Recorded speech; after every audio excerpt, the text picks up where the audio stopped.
Okay, good afternoon, everyone. It's 3:31 p.m., and I'm calling this meeting of the Maple Broadband Executive Committee to order for the 9th of March, 2026. So the first item on the agenda is to approve the agenda, and our chair has messaged that he's going to be a couple of minutes late. So I've distributed an agenda, and I will entertain a motion to approve with any modifications the group may wish to make. Oh, and there's Steve. Oh my Perfect gosh, timing. there he is. All right, so I'll entertain a motion to approve the agenda as distributed. How's that? So moved. Thank you. Can I get a second? Thank you, Zapata. Wow, that was like everyone all at once. Zapata, you were first. You win the reflexes test. Okay, would anyone like to make any changes to the agenda? Okay, Well, hearing none. Okay, sorry, I do have Yes. another item. I was talking to Steve, texting with Steve about, but it can go under other business as long as we have time for it. Yeah, I've actually got a couple items under other business, and so, but Nancy's item is going to be the top of that list. Great, thanks. Okay. All right. So, all in favor of approving the agenda, raise your hand or say aye. Okay, that's all of you. Approval of the minutes from February 23rd. So I've distributed those. You've all had a chance to review. I will entertain a motion to approve. Nancy? Yep. Is that a motion or is that a question? No, that's a motion. Okay, can I get a second? Second from Shannon. Oh, and Zapata. All right, I think you were a little faster, Shannon. We'll give it to you. Zapata got the last second. All right. Any comments on the minutes as distributed? Okay. All in favor of approving the minutes, raise your hand or say aye. All right, that's everyone. So by definition, we have no nays and no abstentions. Okay, public comments. Anyone like to make a public comment? Okay, hearing none. Steve, over to you for the chair report. To talk about at the chair report, I'm just going to defer down to item 7H, and we can talk about it there. Oh, that's my chair report. Okay, short and sweet. All right, so the executive director report. What I've been working on will be, and what I plan to continue working on will be no surprise to anyone, and I think they're pretty much all on the agenda later on. So Bede, and specifically working on starting to come up with a permit list and engaging with VCBB and their compliance group to understand how we navigate this NEPA process, and also obviously work with WCVT to get their information. So there's been some work that I've done in the last couple of weeks and some more ongoing, which we'll talk about later. And the 2025 audit is well underway. I'll cover that later on. So there was a lot of work leading up to the submission of that to the auditor last week, and I'll give the update later, but it seems to be going well right now as far as I can tell.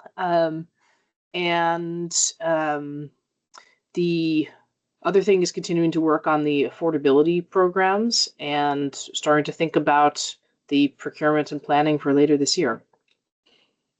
So that's basically what I've been doing. Same as usual. Any questions or comments? Okay. All right, the next item on the agenda is a bid opening. So as you will all remember, we distributed an RFP or RFQ? RFQ for materials for the enclosures that we are going to be needing. And so the bids have come in, and Steve is going to be doing the opening now.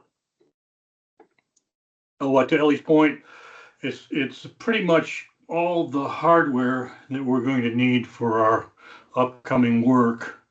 I think the only major item that still has to go out to bid is cable. And Ellie and I are anxiously waiting for sufficient information from JSI, who's working on our detail design, so that we can begin to create some kind of a bill of materials for the cable we'll need. I think if it were my call, I'd want to maybe try to pre-order a lot of cable, but not all of it, in order to get in the pipe, and then order more later. But I think we really don't know how that's all going to play out. But this is going to really be key for it. So without further ado, we had three bidders that participated in the process. Power and Tel, Wesco, and Graybar. And all three of those distributors have provided service to Maple Broadband in the past, and we've been satisfied with all three. So the bottom line quote from Power and Tel is $121,405.62. That's 129,405.62. Wesco came in at 126,027.48, $126,027.48. And Graybar came in at 121,540.66, $121,540.66. And at first, I haven't gone through, Ellie and I haven't gone through all the bid leveling that we normally do.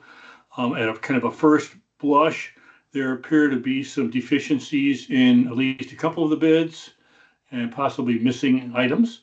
So I think it's really unfair to make any assumption about who's going to be awarded this work at this point. What I would like to do, if pending your folks' approval, is I think we're close to being in a position to award, possibly in the next couple of days, once we finish our bid leveling. And what I'd like to do, if it's okay with the executive committee, is work with Ellie to make a final decision on who we'd like to award to and proceed to issuing a purchase order. I'd like to make a motion that that the executive committee approve Ellie to issue a purchase order to the successful bidder in an amount not to exceed, let's say, $130,000. That makes sense, Nancy? Second. Let's that's a second. Okay, great.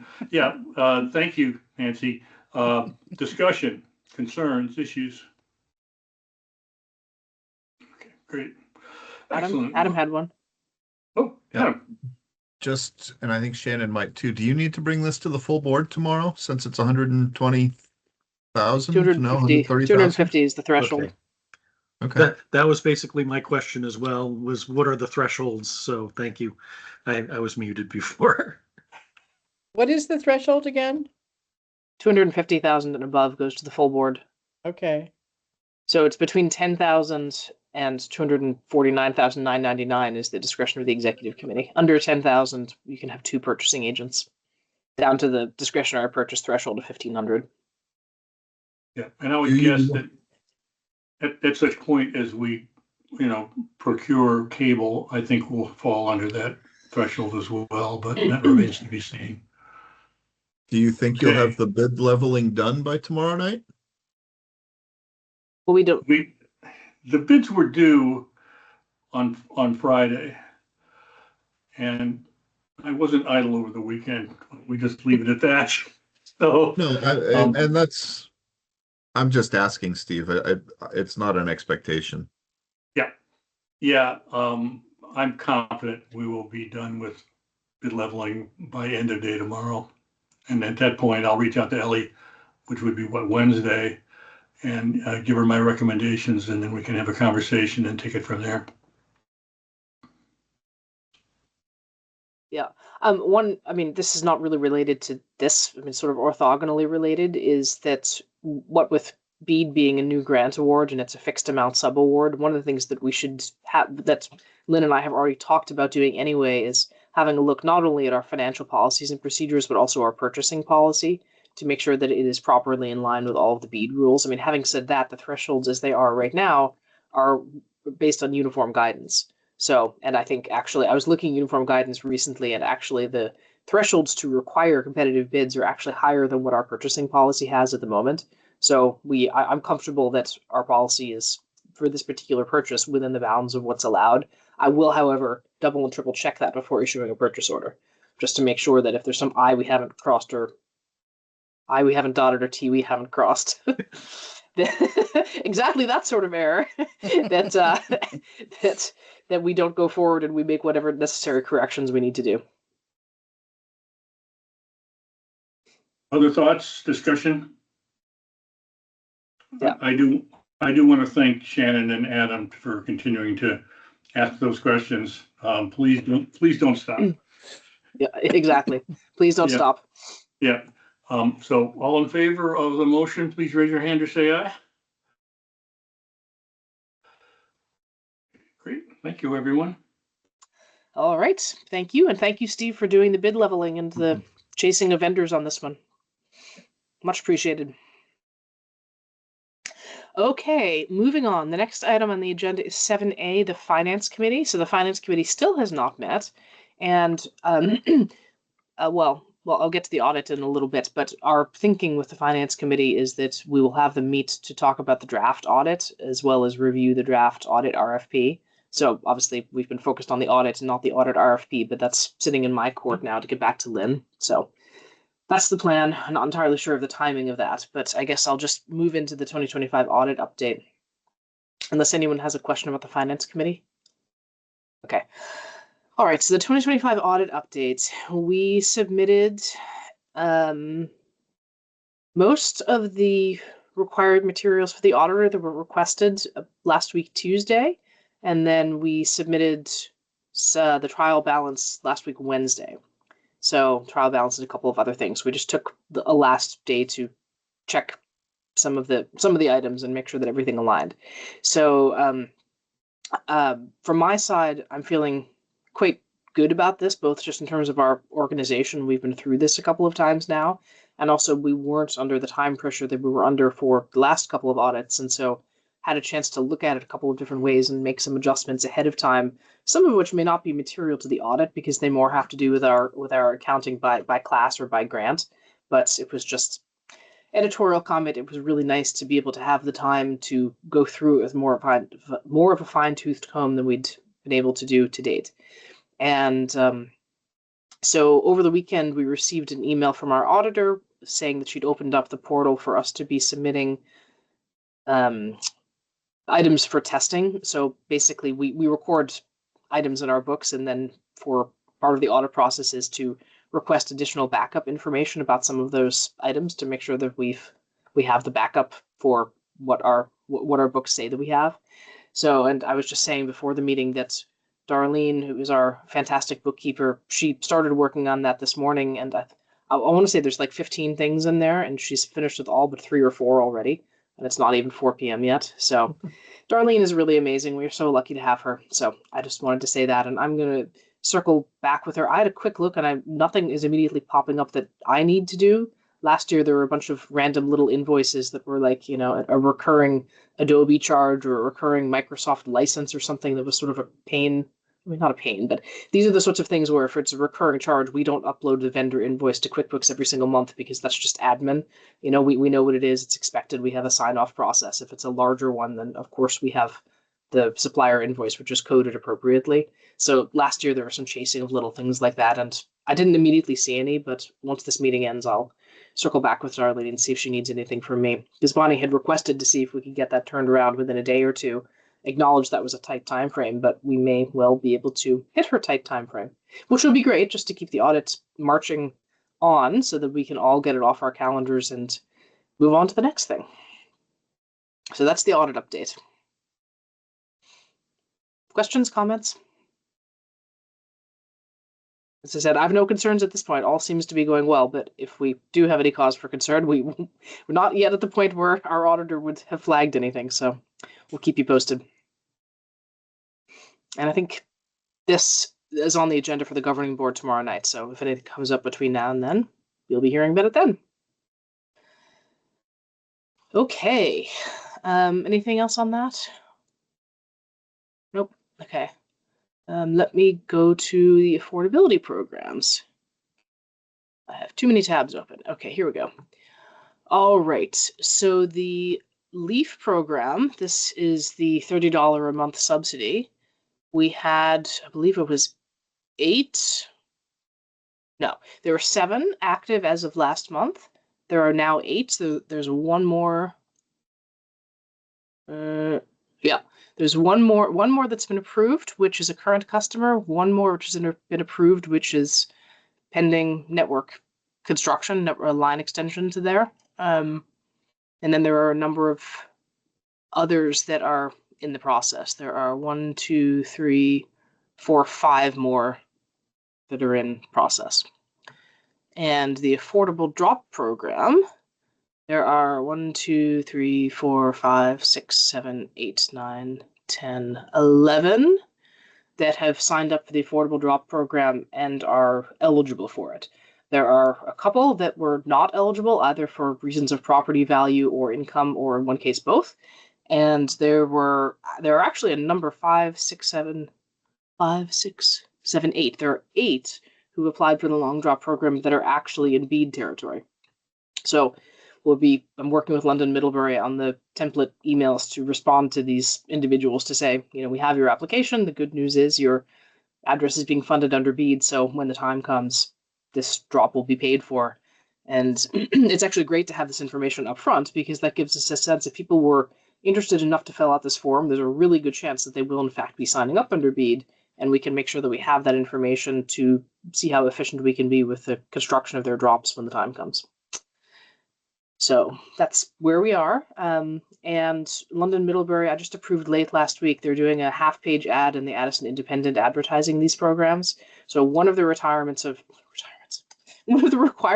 our grant is that we do targeted outreach specifically around affordability. And this is part of our outreach, because we've been doing a lot of digital outreach and putting it in our newsletters and putting it on social media. But if you're not online, then you're not going to be able to see those. And that's a continued thread that I'm pulling with them around how do we raise awareness, obviously with people that we think are interested in this program, but also more generally, if people who aren't online.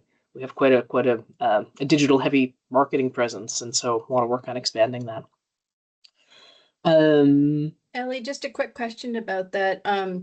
For some of the affordability and eligibility stuff, has there been any? I know there's been a variety of surveys over the years by different entities that have identified areas that are considered, I don't know if they're considered low income.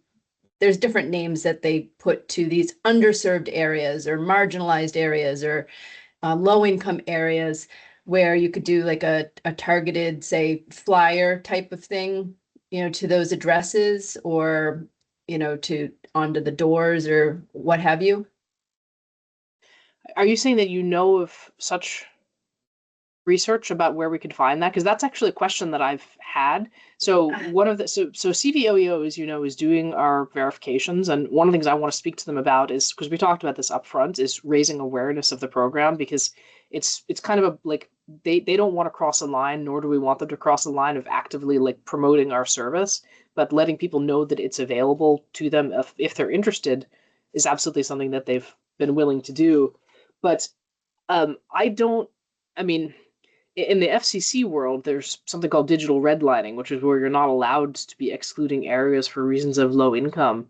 But I'm not aware of any database, and if you know of one, I'd love to see it, that talks about where low income individuals reside.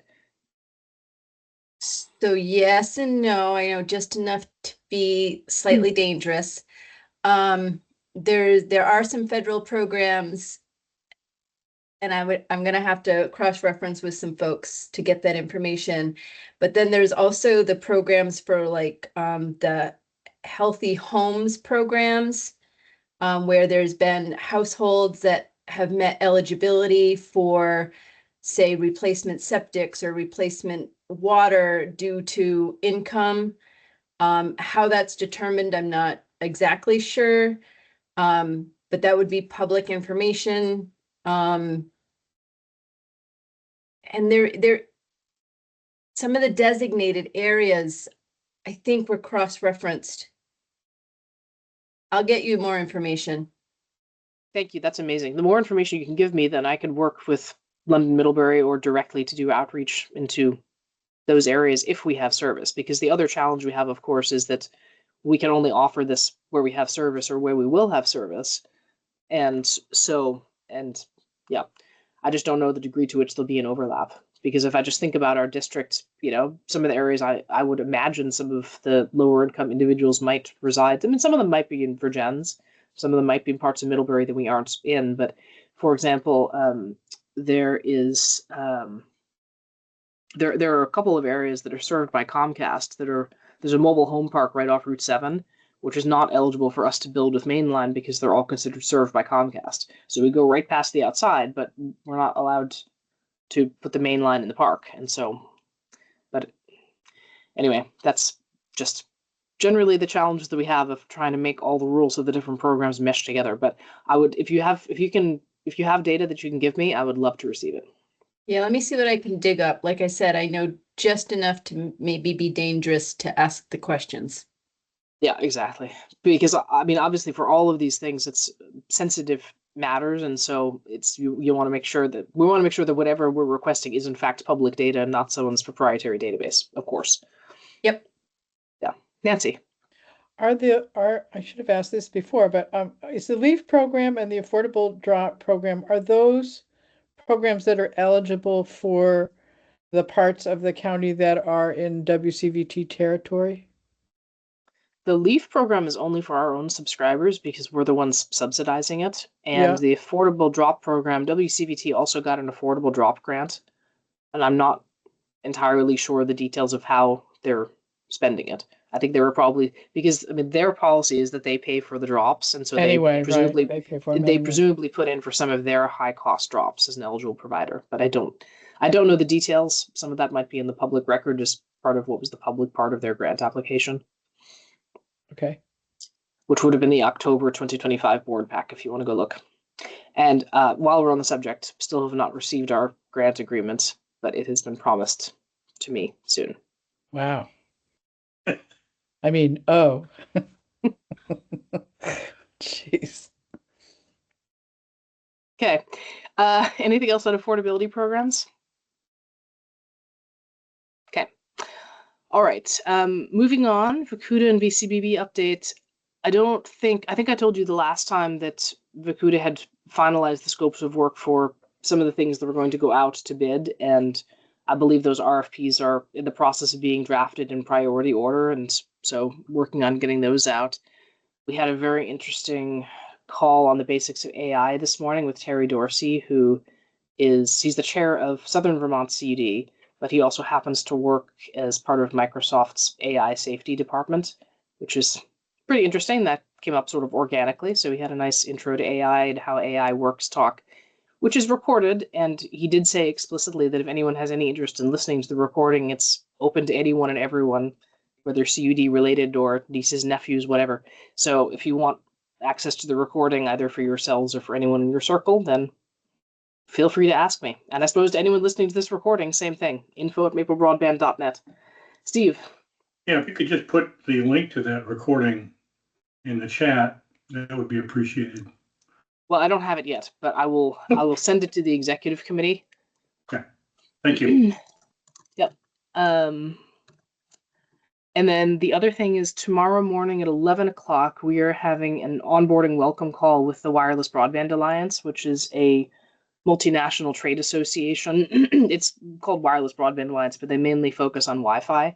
The reason we joined that is that they are having a working group which is kicking off in the second quarter that's talking about low Earth orbit satellites and convergence of low Earth orbit satellite products, like, for example, cellular products with fixed Wi-Fi broadband. So they have a convergence and low Earth orbit satellites project, which we're interested in observing as Vacuda. So Vacuda has joined that.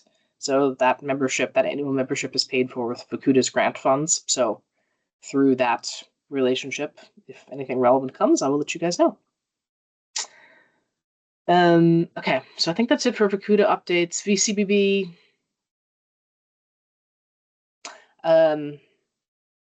Been working with VCBB on the BEAD, so I'll talk about that next. And yeah, other than that, waiting on the grant agreement, which I'm sure will come soon. Any questions on Vacuda or VCBB? Okay. All right. So moving on to BEAD and detailed design. So as Steve mentioned earlier, we are working with JSI to wrap up the detailed design. They have some final deliverables they're working on, but they're making really good progress. One of the things they have just gotten over to us at my request is the finalized, because we've been working through lots of different variants of the same work, and I wanted to make sure that I had the latest and greatest high-level design, both so that I could make sure that what we are working with with Lucas, who's the Vacuda GIS consultant, and with the VCBB and their consultants RSM on the permitting and NEPA was in fact the latest and greatest, and I wasn't missing anything somewhere with version control my side, but also so that I could more easily understand what we currently have designed and mapping that up with the analysis that I'm going to be starting imminently of understanding, because part of what they've been doing is not only the high level design, but the unit quantities of what we're going to need to put out to bid, but also their best estimation of costs, because obviously refining the bead cost is a useful exercise, but some of the areas they've been designing are either dependent on bead or they are line extensions that come right off of bead routes that we've talked about building with some of the other money that we have available to us, either ARPA money if it's eligible under ARPA or the town ARPA money if it's not. So getting those deliverables and beginning that analysis, because one of the other things that we obviously need to do sooner than later this year is figure out how we're going to be spending the rest of our ARPA funds. So I have some ideas on that. I now have the information I need to be starting to do the analysis and run the numbers on that, and we'll be coming back to you guys for discussion and decision sooner than later. Steve, you look like you have something to say. Yeah, what was I going to say? I don't know. It'll come up. Okay. Well, we're not going anywhere. So that's that. And so we have, did you think of it? I remembered it, yeah. So there's permitting and then there's Green Mountain National Forest permitting. Are they one and the same? No, they're not one and the same. So basically, so the VCBB, their consultants asked us for a number of deliverables, and I don't really need to get you into the weeds here, but one of the things that they've asked for is they have asked for our current list of anticipated permits that we're going to need. And so I've mostly compiled this. What I haven't yet done is have a look at it from a wetlands lens, because that's a whole process. So I did that last. I did the other ones first. So that one is still to come. And WCVT is doing the same thing. And the purpose of this is then to lead into a planning discussion with the VCBB and their consultants to help us understand how we navigate the NEPA and the SHPO process, which is the State Historic Preservation. And so one of the things that I was anyway doing as part of preparing for this is that Steve and I had a conversation last year with the permitting specialist for the Green Mountain and Finger Lakes National Forests, and in order to get the permits for Old Town Road, amongst other things, but also the parts of the Ripton serving areas that we would build under bead that are not Old Town Road. It's all, if we do it right, it's all one permit application. And there had historically been a window that was open twice a year, once in the spring and once in the fall. And so now, being as that we're practically in the spring, I wanted to make sure we didn't miss the window. So I reached out to the contact and said, "When's the window open?" And she replied and said, "There is no window anymore due to changes at the federal level. So everything's considered on a rolling basis. So get it to me when you can." So having said that, knowing that that's a long pole in the tent, that's one of the things on my urgent list once I get the list off to the VCBB and RSM, knowing that this is a more lengthy permit than anything else that I've so far identified on the list. I want to get this one off. Which one is that, and Ellie? This is the Green Mountain National Forest. So the Old Town Road project, for example, where we've been riding on Green Mountain Power's permits to put in the conduit. In order for us to put anything in the conduit, we need a permit. And there are a couple of other intersections of the planned bead routes up in the Ripton serving areas, and where we need a permit.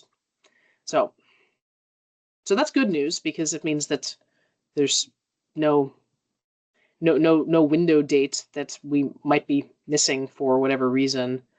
Right. So, and it's also good because it means we don't need to wait for it to open either, that as soon as I can get everything ready, we can go ahead and submit it. We can start the clock on that. So, because that was one of the items on our, Green Mountain National Forest permitting. It's one of the items on our parking lot, and I did put the note in there because I discovered this before I sent out the agenda that no permit windows apply, but it's still going to be on the parking lot because it is obviously a high priority item. So other than that, I think the only other thing to say about bead is we are carefully attending what is happening. So, okay, so there's two bits of guidance that everyone in the country who has any interest in bead is waiting for from the NTIA. One of them has to do with the situation of how to handle addresses that have received broadband service from the time that the list of eligible addresses was published and now. So that is of interest to us as well as to our friends at WCVT. We need to understand what that is and understand the implications and figure out where we go from there. And we hope that guidance comes quickly. The other guidance that everyone is eagerly awaiting is around the BEAD non-deployment funds, because if you will recall, it seems as though the national debate about whether or not the states would be getting the non-deployment funds or whether they would go back to Treasury or something else, it seems to be the case that there's been enough jumping up and down of all of the states saying we want our money that the states will get the money, but the guidance as to what they can use the money for is still pending, and it is uncertain, although rumor has it, but again, this is just a rumor, so take it with a handful of salt, that the states will have a pretty limited period of time to submit their plans for the spending of this money. So within VCUDA as well as VCBB, we are putting some time into thinking about, given what we think might happen and given what we might like to happen, try to put some thoughts ahead of time, because when this guidance drops, we don't want to be starting to think about potential uses of the funds then. So that's been kind of a side project / curiosity for the last week This or is so. non-deployment funds, which is ARPA money that wasn't spent? This is so if you recall, every state received a BEAD allocation based on the number of eligible addresses. And so Vermont's BEAD allocation was 229 million, of which the VCBB took, I think, 5 million or something off the top for administration. So the remaining 224 million, I think these numbers are right, but I mean, don't hold me to it. That is Vermont's BEAD allocation, and then the competitive bids added up to, I want to say, 93 million or something like that. So the delta between the 224 and the sum of all of the final bids after the benefit of the bargain and the best and final offer round, that is considered non-deployment funds. And non-deployment means it cannot be used to deploy to BEAD eligible addresses. It doesn't mean it can't be used for infrastructure. So there are some conversations around what sort of infrastructure could be useful, other possible uses of the funds. But at the end of the day, it's really all speculation at this point until the guidance drops from the NTIA about how these funds can be used.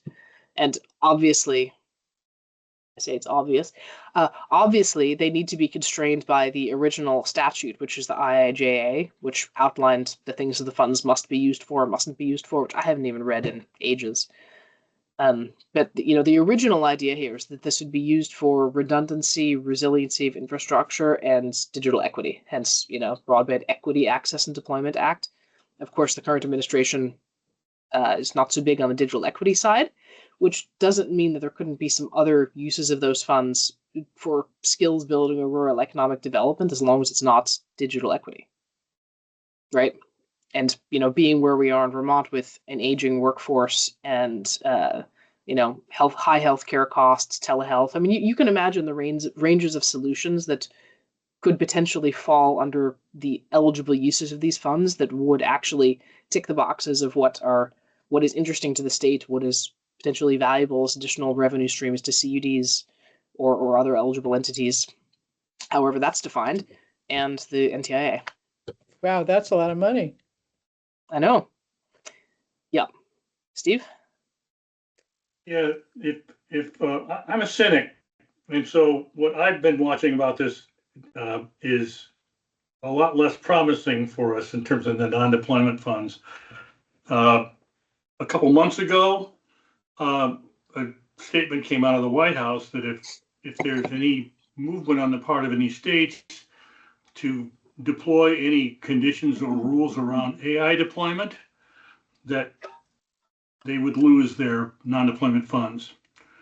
And so that kind of hung out there. And I think that is maybe what sparked a subsequent announcement by Howard Lutnick, who's the head of the Commerce Department, who kind of drives what we're doing through BEAD. He said, no, it's going to be for what it's intended to be for. So we also know that it's possible. I always know that it's possible that whatever Howard Lutnick says is subject to someone else, his boss's approval. So I think it's also possible that that we could lose it just because the federal government needs more money to build out more AI data centers or something like that. We just don't really know. So as much as I'm very optimistic about those non-deployment funds, and I know that everybody has a very strong drive on the part of the broadband community to make sure that it goes where it belongs, but anything's possible. It's true. Anything's possible. Adam? No, I was just thinking, do we have a good map of the monopoly providers in the region? Do we know where basically everybody is with the monopoly? What do you mean by a monopoly? They're the only fiber provider. We could easily get that information. Lucas could probably do that for us in an hour. Why do you ask? Because maybe you use it to deploy in places where there's a monopoly for other competitors like Maple Broadband. Possibly. Yeah, we have an overbuild policy that we've published about that, so I think that's our long-term objective anyhow. Anytime we can that's a great feature, right? If we can offer competition to people living in a community, everyone wins. So, Well, I mean, having said that, one of the general things with federal grant funding is that they don't want to be funding people that they consider not to have a need. And so the whole thing with the eligible addresses is if you are served, then you're not eligible. And also, one of the rules, one of the things in the original, what the Biden administration had is one of the areas where states could award points to BEAD bidders is the long-term cost to consumer. That was explicitly removed by the Trump NTIA or the Lutnick NTIA, meaning that the only thing they cared about was who could build it the cheapest, regardless of the long-term cost to consumer. So I rather doubt, as much as I disagree with their view, but I rather doubt that the current NTIA leadership is going to consider introducing competition in order to lower the cost for consumers in the long term to be a good use of these funds. Having said that, if there are, I have a couple of ideas around other ways that you could potentially meet that halfway. So, for example, if you connect community anchors, that was one of the things that was originally allowed. So if that's still allowed, but the problem is community anchors are also served. So if you could connect community anchors by adding something else on there. So, we have to see what the guidance is because there's a lot of ideas around things that could happen. And so when the guidance actually drops, I'll mail it out to this committee. And if you guys would like to get together, if it's a small group, it doesn't need to be a public meeting. If it's a bigger group, it would need to be a public meeting to talk about potential ideas, creative things that we could propose. Because the other thing as well on the guidance is there's absolutely no guarantees as to we have no idea as to what sorts of entities will be eligible for this, right? So, I mean, is Maple Broadband were an entity, and yeah, so we just don't know. There's a lot we don't know. Steve, what do you think of the idea of using remaining ARPA funds for overbuild? Is that not enough money to make a big difference? For overbuild of what? Network overbuild. Well, I think so. That's part of what I mentioned earlier is that we have. Let me open up the dashboard here to be able to give you a better answer as to how much money we have left. Oops, I restarted. But there's no constraints on that, right? We can build wherever the heck we want to, can we not? With the town ARPA and the town ARPA match, we can. With the remainder of the construction grant, that's subject to the same rules of Act 71. So we have about 625,000 that's flexible. So that's not an insignificant amount of money for aerial build. Even for buried, it's call it $125,000 a mile. If you're trying to build a couple of subdivisions that are all half a mile long, you could still do some of those. So that's part of what I'm looking at. And then also the money that's remaining in the construction grant, we have to figure out where to use that, which is in line with the Act 71 rules. Thank you. Yeah, because this was part of a conversation Steve and I had with JSI around the Stonecrop Meadows. is because we've designed like a bead route goes a quarter mile from there up up. I forget the name of the road, but it goes past it, but not actually along the road. And so if we do have the funds, which we very well might, to be able to extend a little bit more along Exchange Street extension there to get there, that could make sense. But the comment I made is we need to be looking at the potential areas where we might go holistically rather than opportunistically. I mean, there is some opportunism in getting there and being able to get there at the same time as the competition versus being second to market. But there's also other areas, for example, in Virgins that have only Comcast or parts of Middlebury that have only Comcast that we should be looking at. So that is my homework. Okay, anything else on Bede? Okay. All right, 2025 construction updates. We don't have too much of an update since the last time. The splicing is done and testing is done, and Mission is having a look at it for most of the remaining areas, but they have not yet come into active service, and I haven't had any communication since it's only Monday, since late last week on that. There's a couple of areas that were still held up due to weather, but the remaining areas that we should be turning live soon will put us over the finish line for our construction grant obligations. So that'll be a milestone when we get there, but it seems like it's been so close for the longest time, so we'll get there when we get there. Anything you want to add, Steve? Nope. Okay. I have no other updates, so I think we can then move on to other business. The next one is parking lot. Can we talk about items 32? Oh, sorry. I apologize. Yes, I missed the parking lot. Items which one? 32. 32, Ripton Hub. Yeah, I'll tell you what I read in the Eddie Indy, but I'm hoping that Zapata can straighten me out. So it sounds like the Ripton did vote to buy that property where our hub would go. And it also sounded like there was a financial allotment that was voted on as well to pay for maybe improvements or something like that. And it also sounded like there was a committee or a group in Ripton that was formed or being formed to determine how to proceed. And of course, we have an investment in that because we're really not doing anything about where we're going to site our Ripton hub until the town settles on what they want to do. Do you have any insight on any of that, Zap? Yes and no.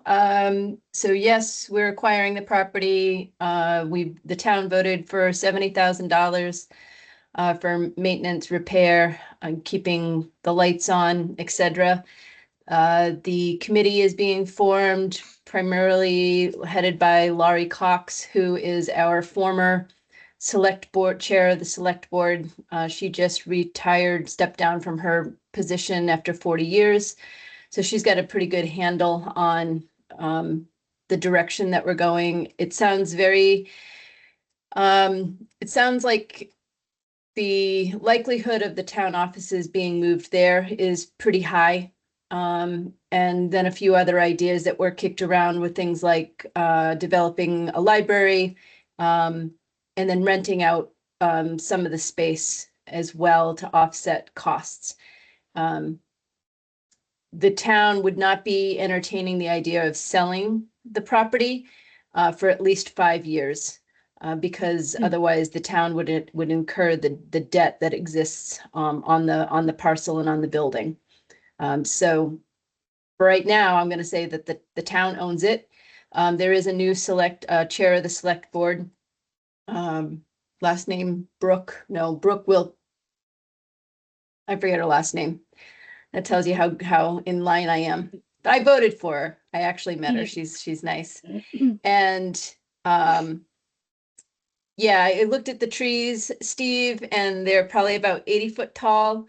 I think that there's probably a number of options on the property that we could explore.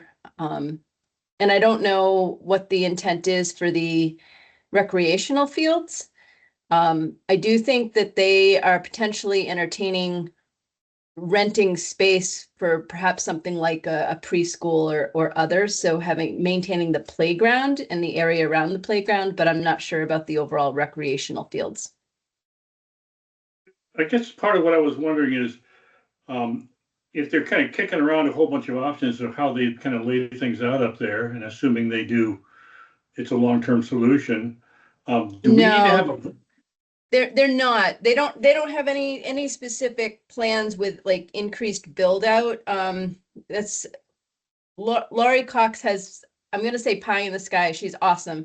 And she's a mover and shaker, which means that she likes to try and keep her options open. And so there were thoughts, which is why it came back to the original location, that if there was going to be an expanded build out, that it might make sense to have an expanded build out closer to the road and to consolidate buildings and the parking lot. And they didn't want to be confined by having our infrastructure between the fire department and what is the school building right now, if they were going to add any additional buildings. But that's basically a one sentence thought that has no traction now or in the immediate future. And Laurie would even say, we might not ever do something like that. So Yeah, it's about it. around the backfields and the other areas closer to the salt shed, I don't think they're anticipating doing anything. I'm surprised that they haven't even harvested the red pine, to be honest, because that plantation's starting to die back. So my memory of the meeting that we had with the select board many moons ago was that presuming that the transaction went forward, and then once given them a couple of weeks to organize themselves, we could then have some discussions around would it be possible to find, because obviously we have the existing easement and we have the building permit, and we would be within our legal rights to insist that they honor that because it's a legal obligation. And so having said that, we want to be good neighbors, but also, as we talked about the last time, there are some potentially really good, it could be better for us to move it to a different location on that same parcel. So essentially, once they have their feet under them, we should be having a conversation around, is there some other site that would be more mutually suitable for both of us? And then if so, we'll go through the process of adjusting the easements and presumably getting a new building permit. Yeah, I think that my view on it is that our existing building permit is good until next summer. So there's no reason to do anything right away because we're set to build our hub where it was initially planned.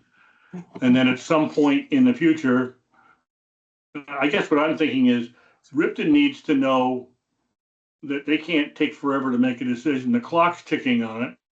We're going to build where we plan to build unless they tell us to do otherwise sometime in the next 12 months or something like that. I don't really know how to do that delicately, but it seems to me that we have a voice in this, in my opinion, and somehow or other we need to select the right time to kind of insert ourselves to make sure that we're taking our wishes and our discussions with the town in the past have been taken into account.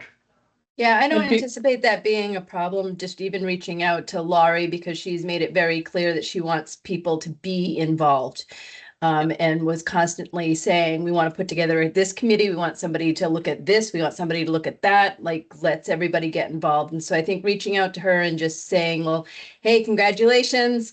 Now that the building and the land is yours, we'd like to be part of that conversation as these options are being explored. And that's probably the most delicate way of getting ourselves connected. And that's one way in which I can be a liaison between, Ellie and I and the board and my communications with Laurie. Perfect. Yeah, that would be great. That would be perfect. Yep. Yep. And just one other comment is that I was thinking in terms of the timing issue, that as we start to understand how long it's going to take to get the Green Mountain National Forest permit and how long it's going to take to get the NEPA sign off, we don't know that right now, but that will also help inform the discussion to say, okay, guys, given what we understand, we expect to be breaking ground no later than April of next year. Therefore, if we're going to be making any changes, you need to do that no later than whenever.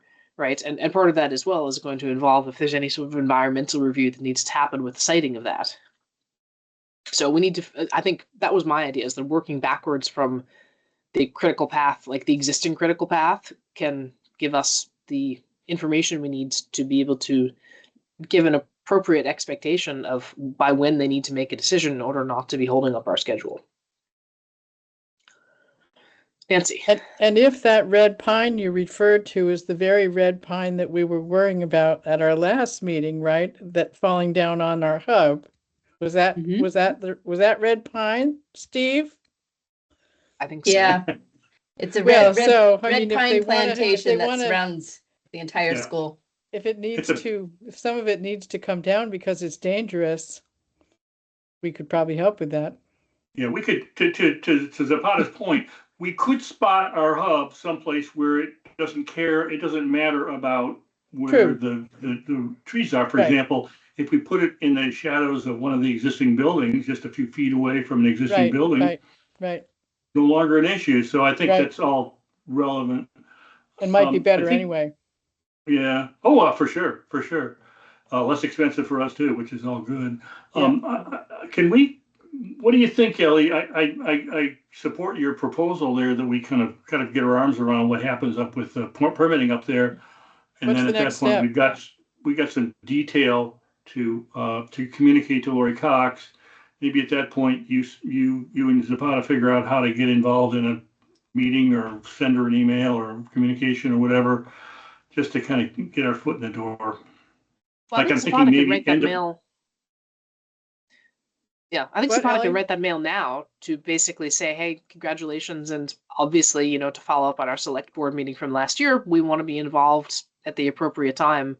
And then also just set the expectation there that we're getting a better understanding of what is our critical path from other permitting in order to inform by when we're going to need a decision if they want to have there be a change. Something like that. Does that work, Zapata? Yep. Yeah, maybe Amazing. and if you and Zap could work together on it and maybe submit it under both your names or however you guys want to approach it, is great. Thank you. That was my only critical item in the parking lot. There's other items there, but nothing of consequence. Anyone else have anything on the parking lot? I'll just say that I, over the weekend, finalized the draft for the personnel policy and sent it off to Steve to have a look at it. Right? Yeah, Shannon, that's gonna be part of what I want to talk about when we hit into other there. So, Okay. absolutely. So I guess if it's okay, Ellie, let's move on to other and to what Nancy was interested in. And I'll kind of kick this off a little bit and then let Nancy kind of talk to what she had in mind. As the executive committee is aware, more often than not, on Tuesday mornings, I issue a quick email and let everyone know how many subscribers we have on that day. Usually that translates into 2 or 3 new subscribers. And I think Nancy saw that as helpful, but perhaps wanted to see if there's some way we could do something in parallel to what's going on with what WCBT is doing in their territory. Nancy, how am I doing? Yeah, I mean, we have members of Maple Broadband, such as myself, board members who are representing towns that are in WCVT territory. And I love seeing that subscriber number rise. But it seemed to me that it raised the question for me about whether it would be possible. It doesn't seem like it would be hard to have a similar number coming to us, an ongoing count of new subscribers in those other parts of the county that are WCVT territory. And I don't know, maybe I don't know where we'd want them to start counting. We could have them start counting from the beginning of 2026 or, whatever it would be. But I would like to know. It's not a race in my mind. I'm not trying to compare it to what but I would like to see the number and see that the number is going up so that, when people from Starksboro come to me and say, that, what's going on in Starksboro. I mean, I can tell them that I know WCVT is working on the build and has been for a while, but I can't tell them anything. I don't know anything about what they've gotten for subscribers and what they're getting over time. And I think that's important information. I'm sure it's important information for Lincoln, and it may be for other parts of the county as well. So Nancy, just responding to this, a couple of thoughts that I have, and haven't spoken with WCVT about this, but since they are the incumbent telephone company, their subscribers are fundamentally different than our subscribers because we're a new company, we're a new entity that's adding subscribers. Whereas for them, I mean, sometimes they might be getting customers that are currently with Comcast or losing customers to Comcast, but I would have to imagine that their subscriber count between the copper and the fiber is probably fairly stable because they don't really have much competition other than Comcast in those areas. And they give us twice a year, which is the cadence that we previously agreed with them. They give us twice a year how many addresses are served with fiber. That's the January and July reports that we get. And then the final thing, just to have you noodle on, is a number of the addresses in their portion of our district were eligible under BEAD and formed part of our BEAD application. And as you well know, none of us is allowed to be doing any construction to build those addresses until we get the NEPA permit sign off. So that's one thing right there, is that all the addresses that you can find, and that's a public database, which I can put the link in the chat when I stop talking here. The VCBB's list of eligible addresses is an ArcGIS shared website. But any addresses which are showing up as being BEAD eligible in those towns, they can't be starting to serve them any faster than we can be starting to serve the BEAD addresses. So that's just one other consideration, specifically as it relates to Lincoln and Starksboro, because I know that there's a lot of eligible addresses that are in those towns that are funded under BEAD and are on hold, the same as with us, until we can get the NEPA sign off. I think I already understand what you're saying, but it must be true. I think it's true that in Starksboro and Lincoln and in other places where they're the incumbent telephone provider, they are, I mean, the number I'm interested in is the number of people who they're either converting to fiber or getting onto fiber for the first time each month. And maybe it's sort of, I'm interested in what they have now. If they can give us that, I think they can give us that easily, but also how that number is changing. And I'm not it's hard for me to understand why that wouldn't be useful information and helpful information. And no, I mean, if there are reasons why they can't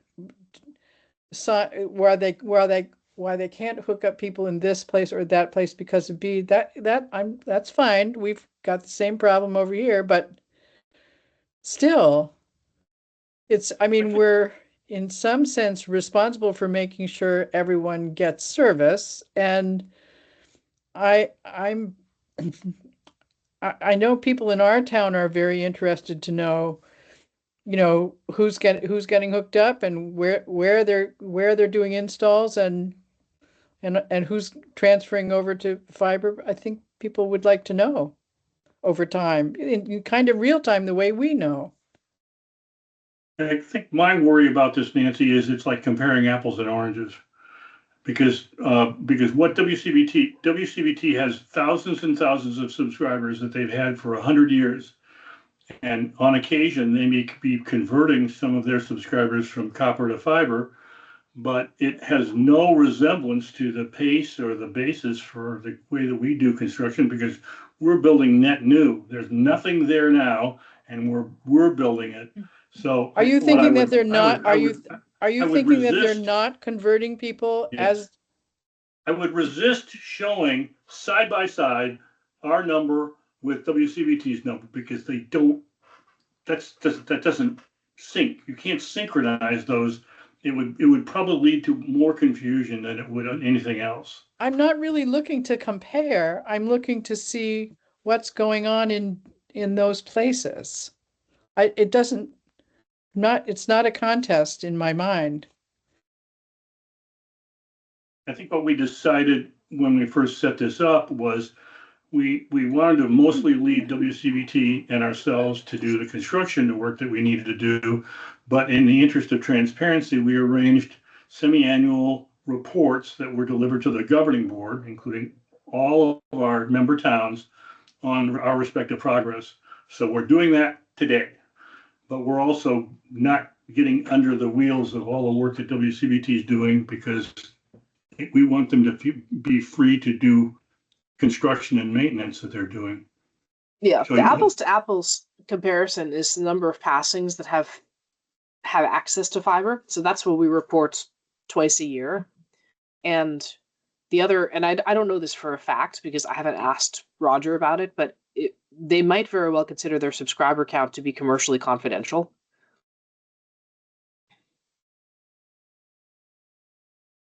I don't know, but they might. Why would it be more confident? Oh, because they're not a public entity. They're not a public entity and they're not publicly traded. They're privately held, closely held. Well, I guess, I'm not sure you really need Lincoln and Starksboro to be part of Maple Broadband if we're not getting that kind of information. I mean, would it be worth asking what? Well, I mean, I guess this comes back to the original basis of the partnership, right? Which is that we have a district and about approximately half of it is part of their traditional telephone company footprint. And back from 2021, the arrangement was that we wouldn't compete with them in that footprint. But then there was some obligations and understandings that we would be building access to fiber at the same pace. And if anything, we were expected to be behind them, which I think we generally have been because they have access to more fiber than what we are. And probably always will be. Yeah, and I think at the end of the day, with the BEAD funding, which we have secured together under one grant, that gives us both the money to finish the job. So I guess, I mean, is the concern that they won't build to those addresses, or they won't build to them fast enough, or I'm not fully understanding what I guess I like having a metric of ongoing progress, not just for our part of the county, but for all parts of the county. So isn't that then the biannual report that shows the updates as to how many passings now have fiber? I mean, maybe is your request maybe to have that information more frequently than twice a year? Maybe yes, quarterly? At least that. That would be great. That would be way better than twice a year. I feel like that's something twice is better than twice a year. I mean, that's something we could ask for because I mean, I can't speak for them, but we could certainly ask. And for us running a number about how many I present the passings count that we have monthly to the governing board. I wouldn't imagine it would be that huge of a lift. But I think the thing that I am sensitive to is just making sure that we are consistent with them about what we're asking them to report on. And so I like the idea of taking an existing biannual report and asking if they could up the frequency just so that we have more insight into what's going on. But I would also caution that, especially because they are, if anything, in even more of a hurry to build Lincoln and Starksboro than what you are, Nancy, trust me. But, I'm the one, Steve and I are the one holding him up saying, you can't build them until we understand, what's the deal with BEAD. And so please don't do anything because we can't put the grant at risk. And I mean, what Steve is reporting is subscribers. It's not just passings. It's subscribers. Right. It's people who have the service on high-speed quality fiber internet. I'm willing to ask the question, but I would not be surprised if they came back and said they consider that to be commercially confidential, but they would, consider and hopefully would agree to give us more frequently how many fiber passings they have. That would be my guess as to what would be a reasonable compromise between what you're asking for and what they can easily do that wouldn't be sensitive for them. But again, I'll ask. I can ask the question. Worst they can do is say no. Or maybe they'll surprise me and say, oh yeah, no problem. We can do that as long as you don't share it in a public session. And again, I am talking not passings. I'm talking connections. So if you would ask that question, that would be great.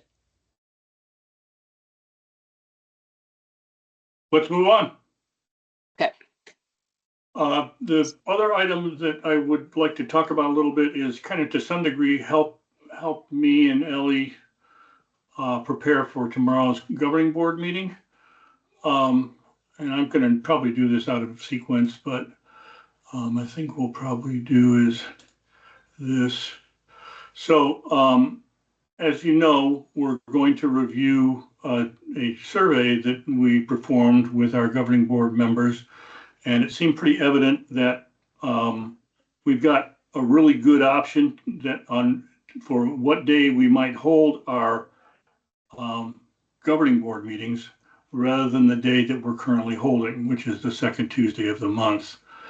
And so I also think possibly that third Tuesday looks pretty good too. There's only one person that there'd be a conflict with, and then not everyone replied, but I think that we might find when I speak with the governing board tomorrow that they'll say, yeah, let's move it. And I think there's a bunch of questions that follow, and this is kind of a dry run for me, is to ask, well, when do we want to do that? Do we want to do it for the next meeting? We want to wait until our organizational meeting that happens in May. When do we want to do it? And I think that's part of what I was looking for, not necessarily from you, but kind of get your thought on it. And then where's the other thing? I'm not supposed to be looking at my scene here. Here we go. So this is Shannon's stuff. I made one edit to it, but Shannon's been working in the background tweaking our bylaws in anticipation of seeking approval of changes to bylaws at our upcoming annual meeting. And I wanted to share it with you. I'll make it a little bit bigger. It's hard to read. So here's one thing I did was there's the current language that's used in the bylaws is an annual meeting. And my proposal would be to start calling it an organizational meeting, which is how it is referred to in statute. So that would be the only change that I had suggested. The balance of what you see here is what Shannon had recommended. So for example, there's two ways we could approach this. And if the executive committee sees the best path on this, I'm all for it. But it seems to me that if we collectively agree tomorrow that we want to move our governing board meetings to the first or the third Monday of the month, then the organizational meetings could also be held on the third Monday of the month, and when we're done with it. I also think there's a lot of value to what Shannon did instead, which is basically said, we'll hold it on whatever day we hold it, kind of thing, which is fine. So I think those are two options there. And then the other one, so I changed to organizational again there. And I did spell it right, organizational meeting. And then the other you one misspelled it. Yes, I thought so. It looked funny. Yeah. And then the other one was, where are you? There it is. Section 24. Yeah. Yeah. This one we did talk about, and we kind of jumped on because we had a deadline associated with it. And so as I think Shannon and I discussed, and maybe the rest of the executive committee discussed, we need to capture it. And best way to do it without having to deal with downstream changes when the statute changes is we'll just say, here's the statute. And here's what we have to do. I'm a little concerned about it personally because I think there is every 3-year kind of requirement there, and I don't know. I guess I worry about that, but we should think about that. I think what That's only for officers, right, if memory serves. right. It was, yeah. It's only just a handful of folks. So I think the point here is, I personally think it belongs in here in the bylaws. Just to make sure it's properly captured. I don't know that I think ultimately the executive committee needs to say, we finally agreed on the following wording that was going to be, do we think should be added to our bylaws. Here's what they are, and then we tee it up and give everybody a chance to vote. As I recall, we have to vote on these changes in 2 consecutive governing board meetings, so we need to kind of prepare for that. So I wanted to kind of just raise that issue, and then there's also Steve, can you put that back up? I have a comment about the wording that's up there, and that sentence is missing a period at the end. hold on a moment. Delegates, officers, and employees does not cover our treasurer. I don't think. I don't think our treasurer counts as an employee, and I don't think that that covers our clerk here. So maybe we should say just add officers to that because that would cover it. Yeah, delegates, alternates, employees, and officers. One moment. Let's fix it on the spot. I'm fixing it on mine that I'll send to you later. Oh, Okay, yeah. great. So we can, Thank you. yeah, why don't we just leave Shannon to do it? I hate to have two document editors. I shouldn't be doing it. Is that okay, Ellie, if Shannon picks it up? Absolutely. Yep. I just wanted to make my comment while we were here Yep. with it open. No, glad to hear that.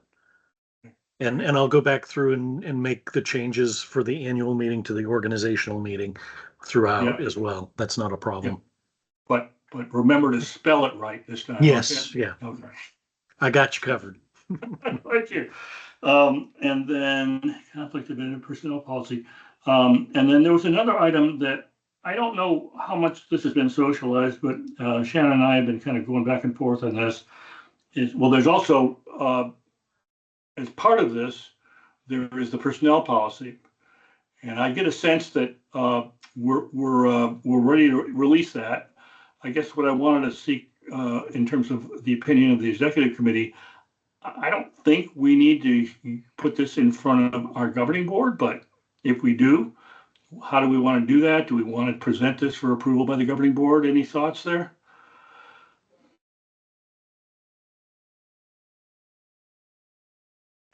I think it's good to make them aware of it, but I think in terms of the passage of it, that can be the executive committee.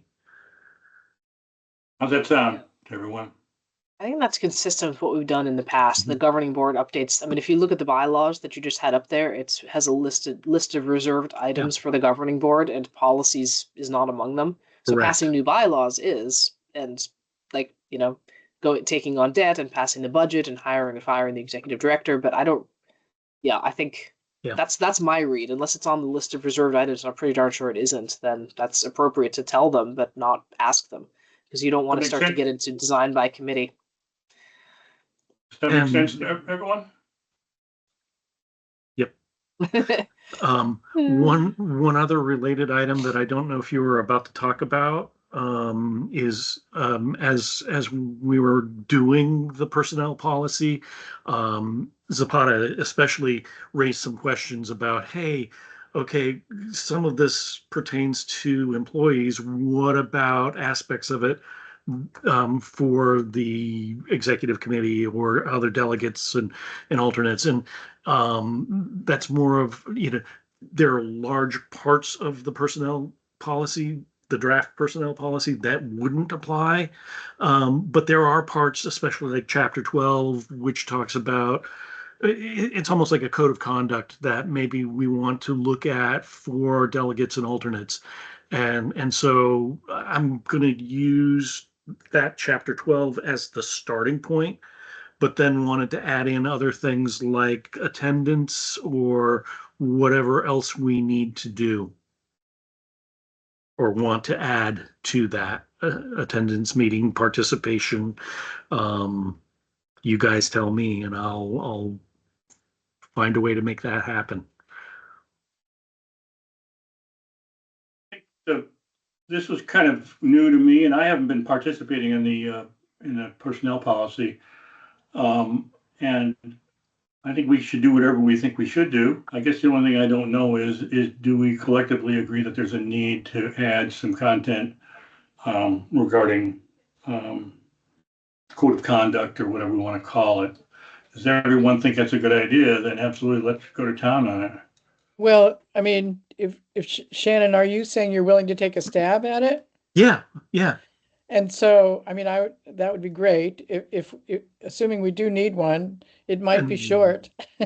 and then we can collectively knock it around and say, no, we don't need that, or wait, what about this? We need something like this. But yeah, we might want to find out from the other CUDs if they have a code of conduct written around for board members. I've been looking where on their websites where I can. Okay. Yeah. That would be great. Yeah. Okay.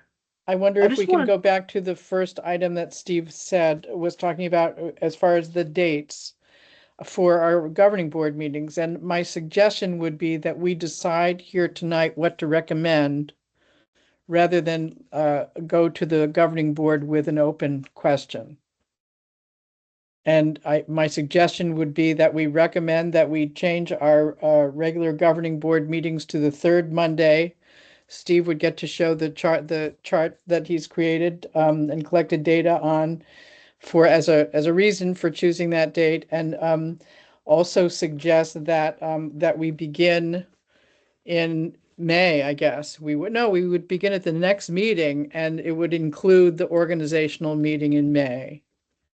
No, the it can't problem with- include, Yeah. because the bylaws that are in force right now, say the organizational meeting has to be the second Tuesday in May. We're stuck with that until we can change the bylaw. But we can change the regular meetings by agreement. Okay, so here's the related problem that I've got. I'm about to send 20 letters to 20 different towns soliciting their Mhm. appointments for governing board members and delegates. And it includes now a little paragraph about, or a little line about, it really would be great if you'd appoint both a delegate and an alternate, so that if the delegate can't make the meeting, they can, have the alternate go. But it names the date of the May meeting is the first meeting that any new delegates come on. So I do need to put the date in that letter. So are you saying that the date has to be May 22nd? Okay. Well, Whatever it is. Whatever it May is. 14th. I'm sorry, that's May 9th. May 9th. May 9th? Yeah. Oh God. Another short month. May Oh, 9th I'm is a sorry, Saturday. Sorry, May I'm 12th. looking at I was looking at June. My apologies. May 12th. May 12th. May 12th? Just want to make sure I got it right. And so, but the letter would also then say when the regular meetings are, Well, depending on what we decide tonight, right? Or tomorrow night. tomorrow night. Yeah. So Yeah. can we agree that we'd recommend that we change the regular meeting date to the third Monday in the month, and that that's what we would recommend to the governing board?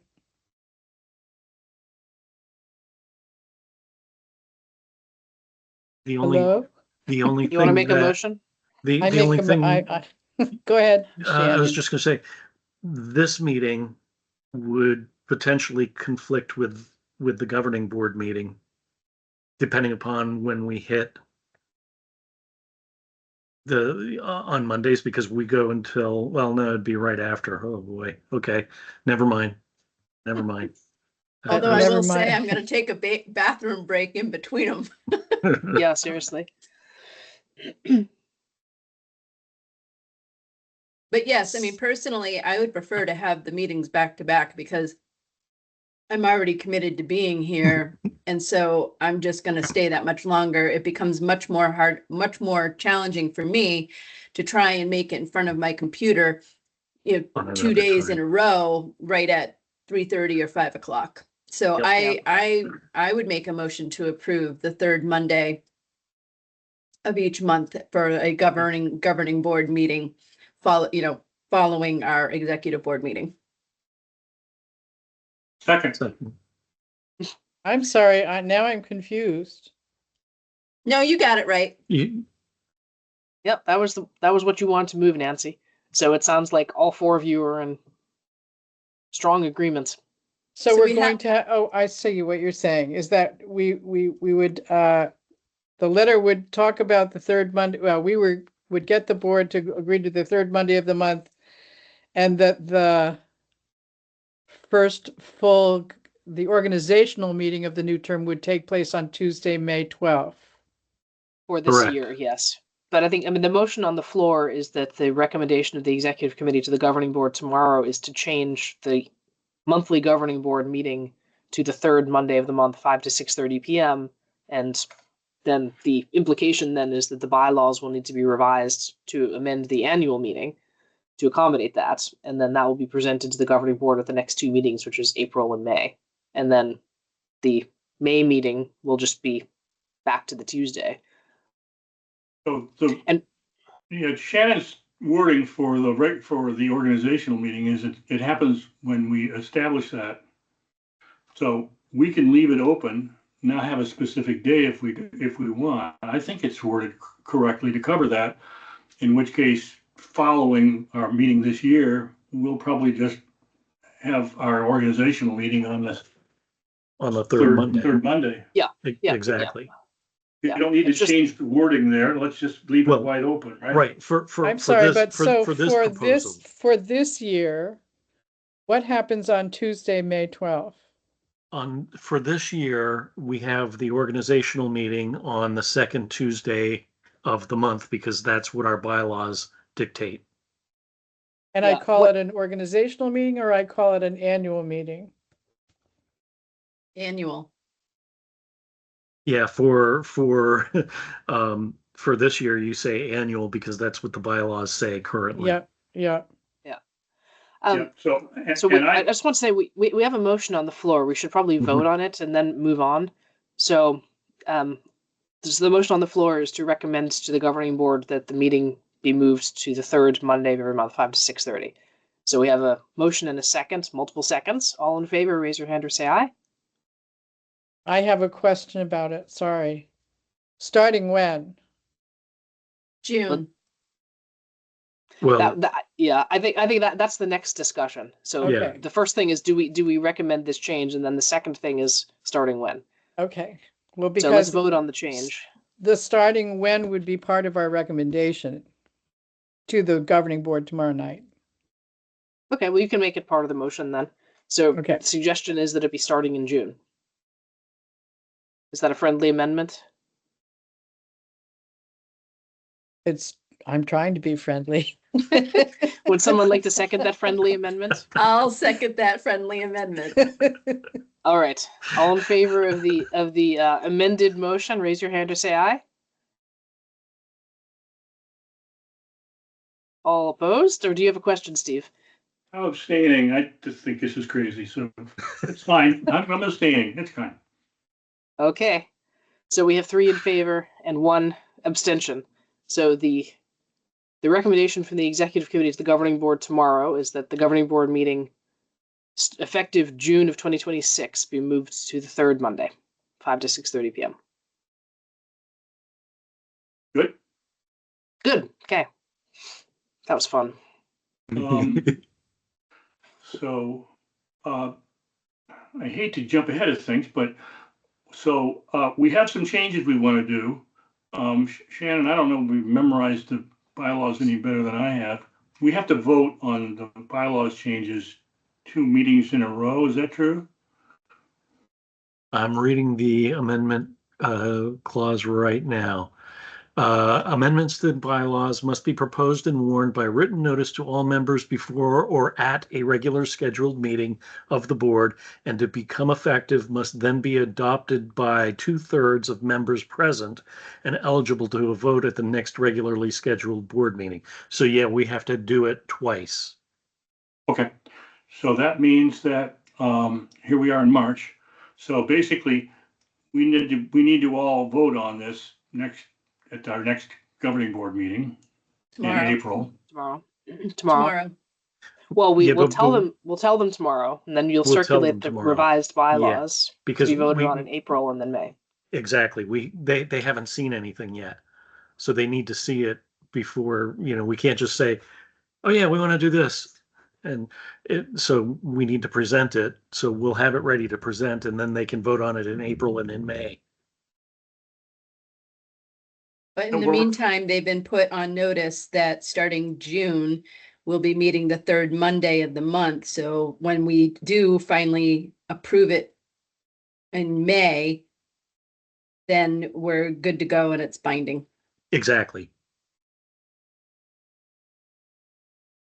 I'm going to play it back to you to make sure I've got it right. So the plan would be, for what I think we do tomorrow is we say, look at all the stuff we're going to be doing shortly.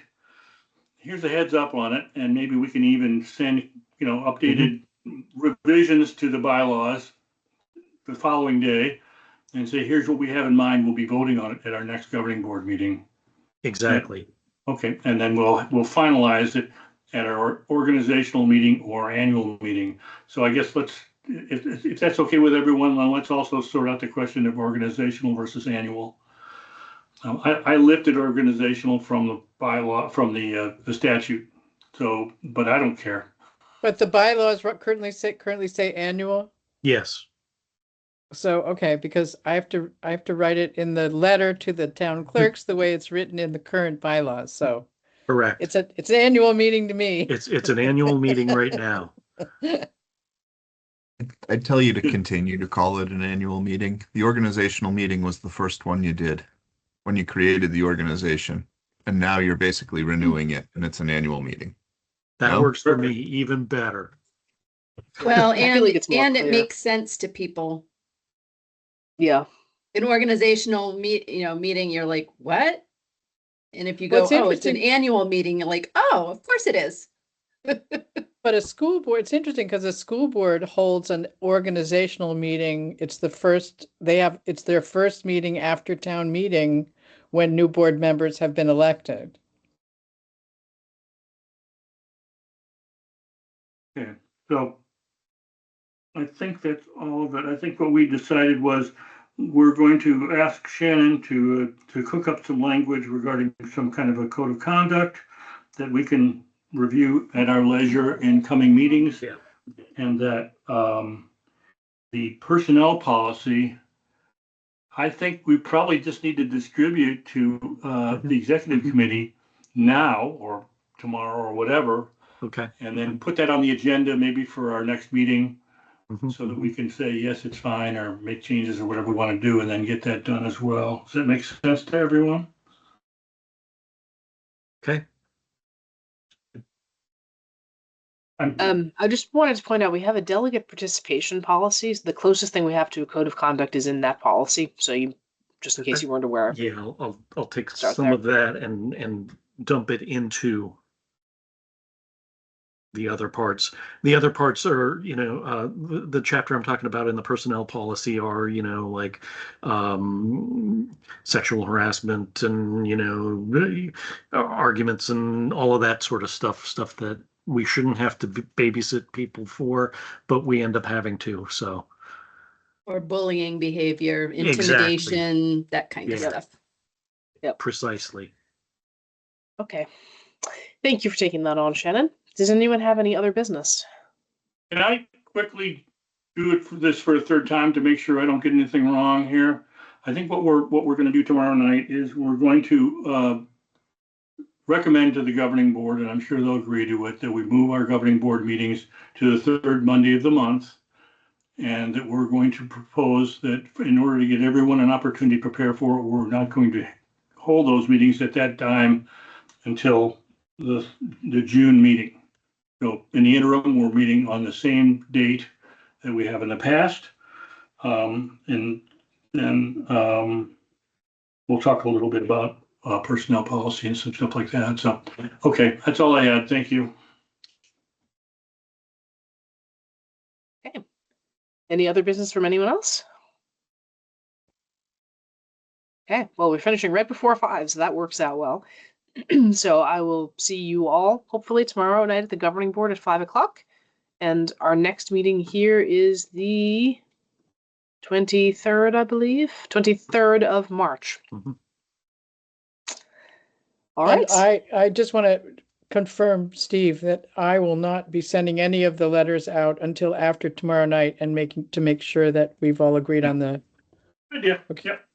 Good idea. All right. Thanks, everyone. Thanks, everyone. Thank you Yep. all. Bye.